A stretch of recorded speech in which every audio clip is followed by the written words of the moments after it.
आज हमारे जीवन का उद्देश्य क्या होता है, कैसा होना चाहिए, अच्छा होना चाहिए, कब होना चाहिए, कौन-सा वाला होना चाहिए, इन सब मुद्दों पर थोड़ा-सा हल्के-सा मेरी नज़र में समझने का प्रयास करें। जीवन का उद्देश्य आप जितने भी लोगों से मिलेंगे, सबकी नज़र में अलग-अलग होगा।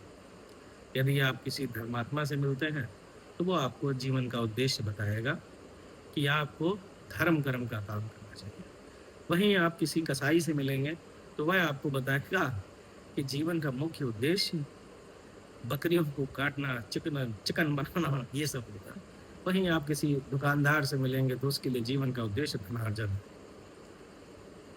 तो जब इन सब का आप मिश्रण करके आते हैं और एक छात्र को समझाने का प्रयास करते हैं कि जीवन का मुख्य उद्देश्य क्या है, तो मैंने उन्हें बहुत एक जनरल सा सवाल मैं पूछता था बच्चों से कि मुझे पढ़ना है। मुझे पढ़ना क्यों है?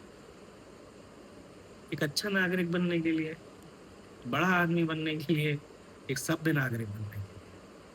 बच्चा कन्फ्यूज़ क्या अधिकतर ही लोग हमारे साथी शिक्षक भी कन्फ्यूज़ हो जाते थे कि मुझे पढ़ना क्यों है? बस नौकरी पाने के लिए। नौकरी पाने के लिए नहीं पढ़ा जाता। पढ़ा इसलिए जाता है कि तर्क कर सकें, आप सही और गलत को समझ सकें और सही और गलत सब गलत नाम की चीज़ होती ही नहीं है। अगर आप भगवान को मानेंगे तो आपको शैतान को भी मानना पड़ेगा। तो मैं बहुत समराइज़ भाषा में अगर कहूँ, मुझे जीवन का जो मुख्य उद्देश्य लगा कि आप अपनी तर्क शक्ति को इतना विकसित कर लें और विकसित करके आप धनार्जन के सही स्रोत ढूँढ लें। यही जीवन का मुख्य उद्देश्य है। आप ना कभी किसी को धोखा दे सकें, ना किसी के साथ गलत कर सकें।